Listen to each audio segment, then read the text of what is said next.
자, 월요일 강의 시작하겠습니다. 안녕하세요. 일단 일주일이 늦춰졌으니까 이번 주부터 이제 본격적으로 순환이 들어가죠. 자, 강의 계획서를 먼저 보도록 할게요. 변경사항 그에 따른. 자, 강의 진도표를 먼저 봐주실까요? 강의 진도표 뒤에 있습니다. 네. 네. 자, 5월부터 다 달려가기 시작하니까 우리도 열심히 하셔야 되겠죠. 예, 그거 맞아요. 자, 보시면 저는 민법 총칙 먼저 할 거예요. 민법 총칙. 그리고 채권 총론, 채권 강론을 나중에 합니다. 민법 총칙을 항상 먼저 하는 이유는 채권 물건을 제대로 가기 위함이에요. 민법 총칙이 출제 포인트가 조금 낮다 하더라도 이 민법 총칙을 제대로 잡으셔야 채권이랑 물건을 자유자재로 왔다 갔다 하실 수 있겠죠. 그래서 민법 총칙을 4회, 채권 8회, 물건을 5회 잡고요. 그리고 일주일 늦어짐에 따라 변경일자도 있는데 채권 강론에서 12회차 5월 14일이 아니라 그 16일 월요일로 바꿔주실까요? 제가 14일 토요일 이제 아버님 뵈러 강수목원을 가기 때문에 길이 벌써 찾아왔네요. 그래서 이제 13회차부터 17일 하루씩 밀리죠.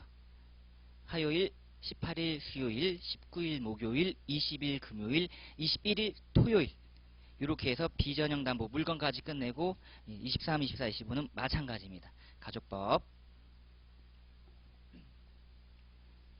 자, 그리고 선택과 집중으로 하는 제가 20회 거의 첫 강의라고 생각하시면 돼요. 모든 내용들을 다 검토해 드리겠습니다. 모든 내용. 자, 그리고 앞장 넘겨보시면 이게 가장 중요한데 일단 제 책 편집의 의도를 잘 알아주셔야 돼요. 1번 보시면 저는 중요쟁점 서술을 했기 때문에 시험에 필요한 기본적 기초적인 완전 생기초 내용이 거의 없단 말이에요. 예컨대 민법의 의 이런 거 없어요.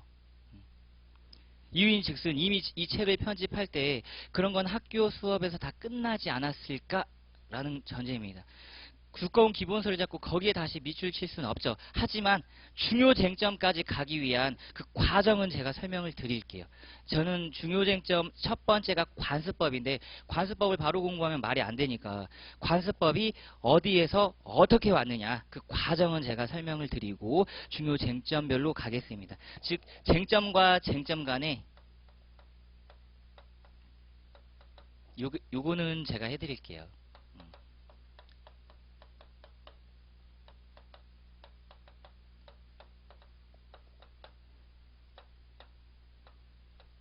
요거는 맵 형식으로 그림틀로 해드리겠습니다. 그래서 주소를 바로바로 찾기. 요게 중요한 이유는요. 이거 계속 볼 수 있어요.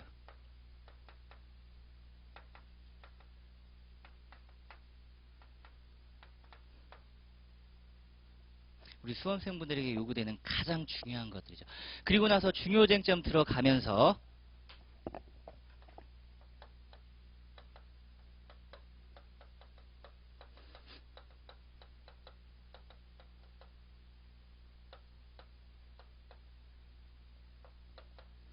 간단하게 하겠습니다. 간단하게. 실상은 거의 민사 종합 강의가 되긴 해야 되는데 지금 민소법을 아직 공부 안 하신 분도 있으니까 관련 민사소송법 쟁점은 간단하게 설명을 해드릴게요. 그럼 민법에서 이 파트가 민사소송법 어떤 쟁점과 관련이 있구나 미리미리 확인하실 수 있겠죠. 그러면서 이제 2번 보시면 강의 목표에 미리 선점을 다 해드릴게요. 기본서를 통해 확인 가능한 중요 판례 500개에서 600개 무조건 시험에 나온다 생각하시는 것들 그냥 바로 별표를 해드리겠습니다. 별표를 끝까지 가셔서 암기하셔야 되는 거예요. 그리고 그 500개, 600개를 같이 공부할 때 사례형으로 출제 가능한 중요 판례는 옆에다가 사례형 대비 이렇게 해드릴게요. 그리고 그 풀이의 흐름을 정리하되 항상 민법 전범위적인 설명, 체계 확립. 자, 이를 통해 사례형으로 대비 가능한 것들은 3번 쟁점 정리 민법으로 반복 학습을 할게요. 그림을 통해서 이미지를 연상하고 그 이미지에서 쟁점을 노출하고 그 쟁점에서 목차 구성을 하고 최종적으로 2번에서 공부했던 판례 원형 지문을 현출할 수 있다면이죠. 판례 원형 지문을 현출할 수 있다면.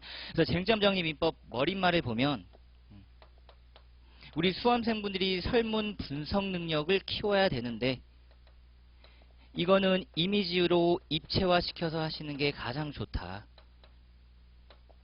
이미지로 이체한다는 말은 그게 채권이 나온다면 당사자 확정을 해 두시는 거고요.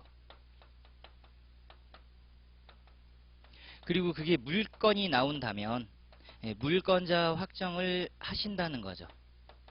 자, 그래서 쟁점을 뽑아내시는 거예요. 과연 어떤 쟁점에서 어떤 파트에서 어떤 쟁점이 나오고 요거 관련 판례가 무엇이냐.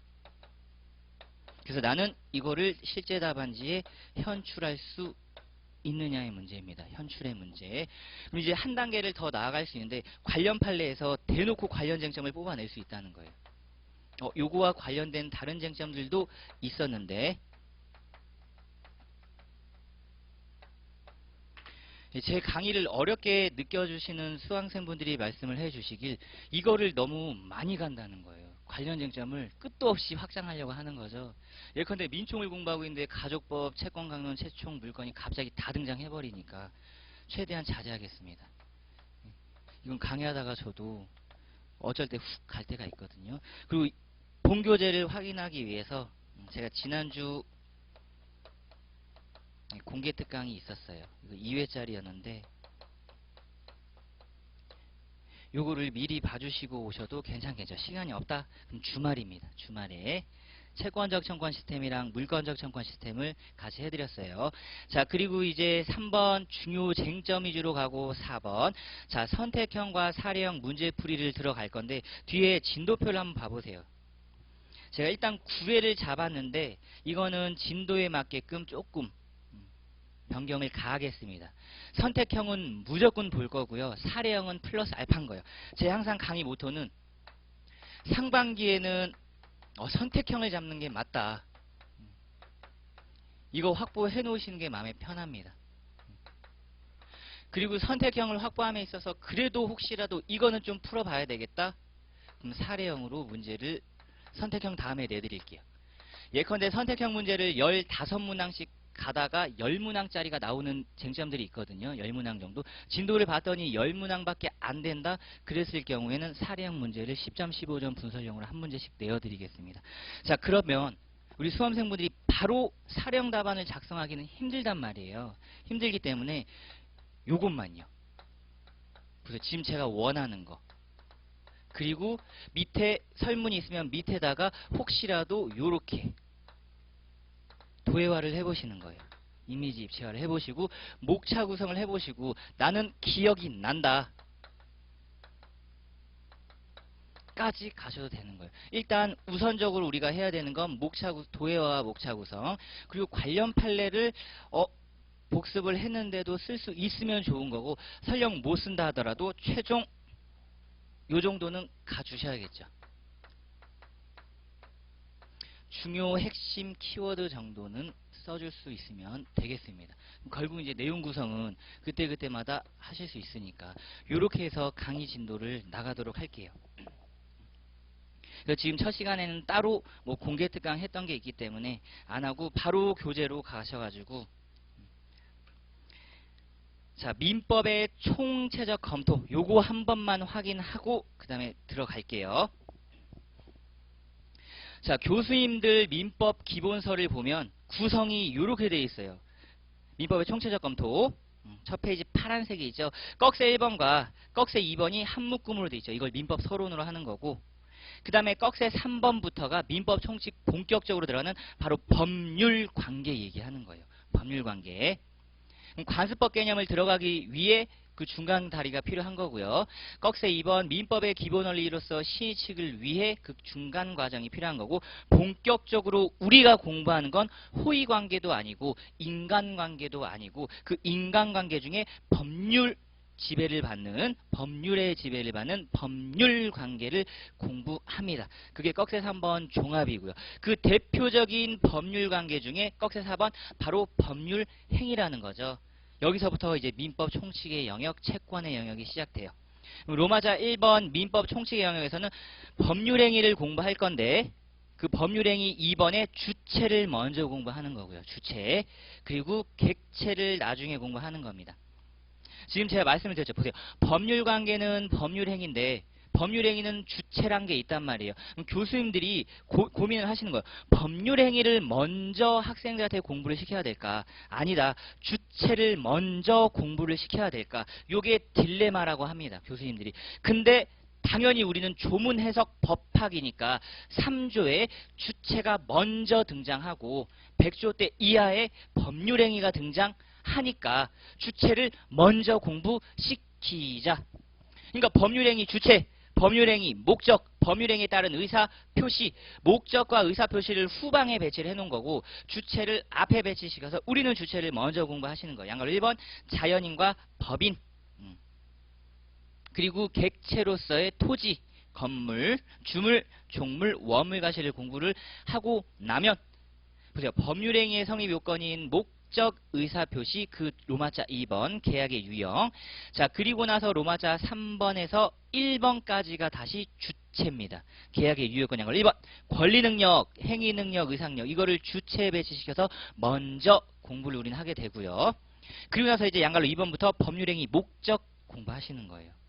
그러니까 법률행위 개념, 법률행위 유형, 우리가 공부하는 건 재산행위, 신분행위입니다. 그리고 그 재산행위 중에 대표적인 계약을 공부하시고요. 그러한 계약의 목적이 확정되고 실현 가능하고 적법 타당해야 된다. 여기서 적법 타당해서 강행규정, 임의규정을 공부하시고 그 다음에 타당 라인에서 반사회 질서, 폭리행위를 공부하시고요. 그리고 의사와 표시가 일치해야 되는데 이 의사 표시의 효력 발생 요건으로서 도달주의를 공부하시네.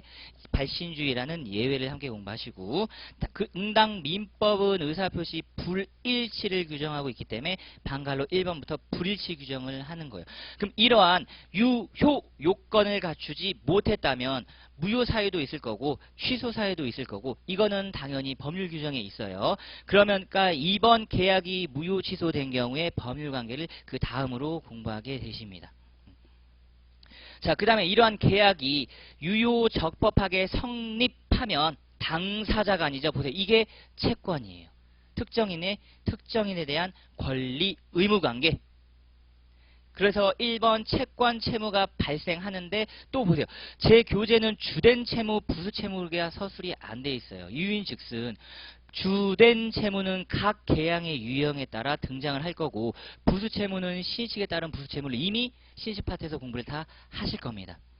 그러니까 오히려 그거를 강학상이 아닌 법률에서 만들어준 2번 금전채권, 특정물채권, 선택채권 요거를 바로 공부를 하시는 거죠. 그 중에 우리는 금전채권입니다. 빵을 위한 학문, 돈을 벌기 위함이에요. 돈을 벌기 위함. 행복해지는 방법은 다양하지만 금전채권을 어떻게든 확보해 보겠다. 그렇기에 금전채권을 확보할 수 있는 A급 제도들이 양갈로 1번 소멸시효. 가장 중요한 제도죠.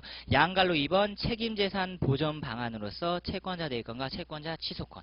특히 채권자 대위권은 금전채권보다는 특정물 채권에서 대위권 전용이 더 문제되는 거고요. 양갈로 3번 보증과 저당권을 공부하겠죠. 그다음에 양갈로 4번 채권 양도를 공부하실 거고. 자, 그다음에 그러한 채권 채무가 적법하게 발생해서 또 적법 이행이 됐다면 그러한 채권 채무가 소멸되겠죠. 첫 번째 변제, 상계, 대물변제, 공탁 등. 자, 요게 바로 민사소송법에서 변론주의가 작동되는 영역들이죠. 주장하셔야 돼요.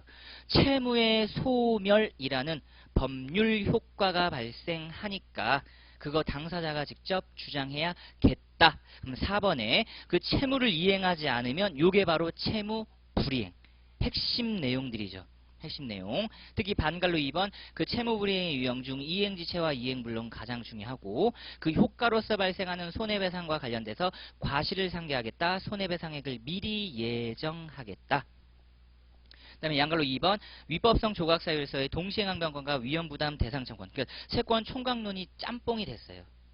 그 다음에 5번 형법에서도 단독정범을 공부했다면 공동정범을 공부하듯이 민법에서도 계약 당사자가 다수인 경우가 있을 수가 있다. 그게 바로 5번의 다수당사자의 채권관계입니다. 채무자가 여러 명인데 연대채무와 부정연대 채무가 있기 때문에 뭐가 다르냐.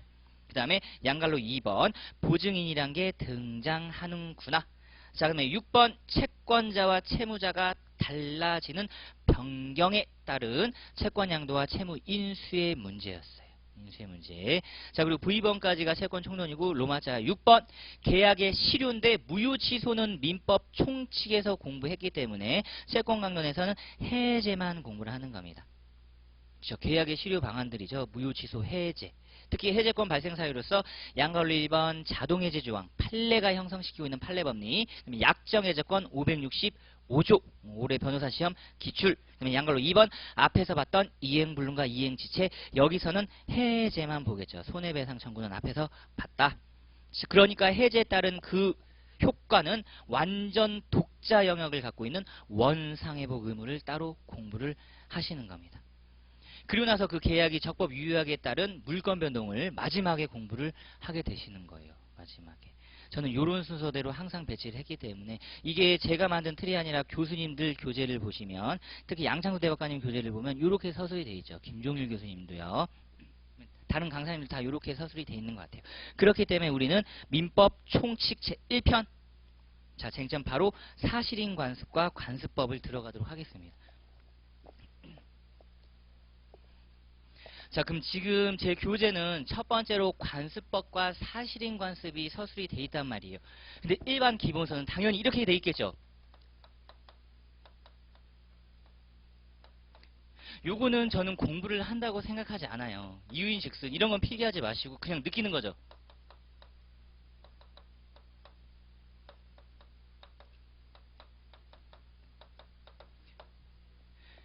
개인 간의 사회생활을 규율하는 법규범의 총체를 민법이라고 한단 말이에요. 이러한 민법은 개인이라고 했기 때문에 우리는 사법이고요. 그 다음에 관계를 규율하고 있기 때문에 그거를 실체라고 하는 거죠. 그럼 사법에서 비교되는 공법을 이건 행정법 가서 공부를 하시는 거예요.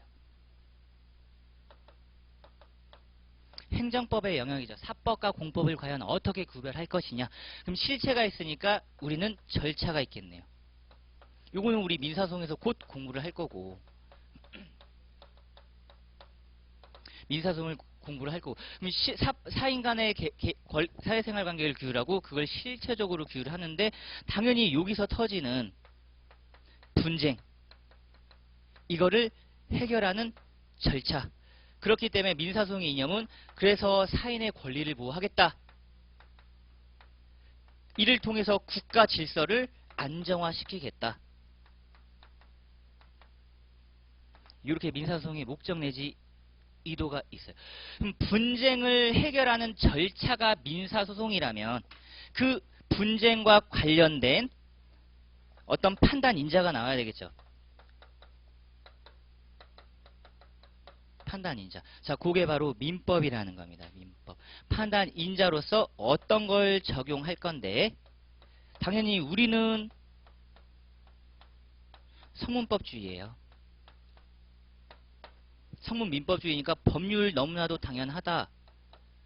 민법도 있을 수 있고 민법이란 이름을 갖지 않은 주택임대차보호법, 부동산 실권례자 명의 등에 관한 법률, 가등기담보법 등등 국회가 제정한 건 물론이거니와 이것도 있을 수 있죠.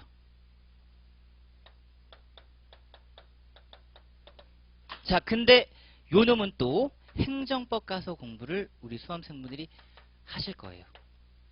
수권이라는 표현을 여기에 딱 들어가는 거죠. 위임을 받았다. 위임입법을 여기서 공부를 하십니다. 위임입법을 헌법에서도 공부를 하실 거예요. 헌법에서도. 그러니까 상위 법령과 결합하여 명령 규칙이 대외적 구속력을 갖는다는 표현을 공부하게 되십니다. 그게 법률 보충적 행정입법이라고 하는 거죠. 행정입법. 자, 근데 요거는 우리가 계속 공부할 거니까 요거 말고 불문헌법이 있듯이 우리는 불문민법이 있지 않느냐. 그게 관습법입니다. 여기 있네요. 지금 요걸 공부하는 거예요. 관습법. 그러니까 민법 1조를 뜯어 봤을 때, 자, 첫 번째 줄 이제 확인해 보세요. 자, 출제 포인트 민법의 개념을 먼저 정리했다. 보세요. 정리했어요. 먼저 정리했다. 출제가 자주 되지 않는다. 변시에서는 아직 등장 안 했습니다. 근데 전원합의체 판결 요게 한번 기출이 됐어요. 제사주제자 지위가 물건 파트에서 공부를 하실 거니까 민법 1조의 법원에 관한 조문부터 친절하게 판례 내용까지 정확하게 정리하니까 조문 먼저 우선 확보, 그 다음에 관련 전환합의체 판례 확보. 자, 로마자 1번.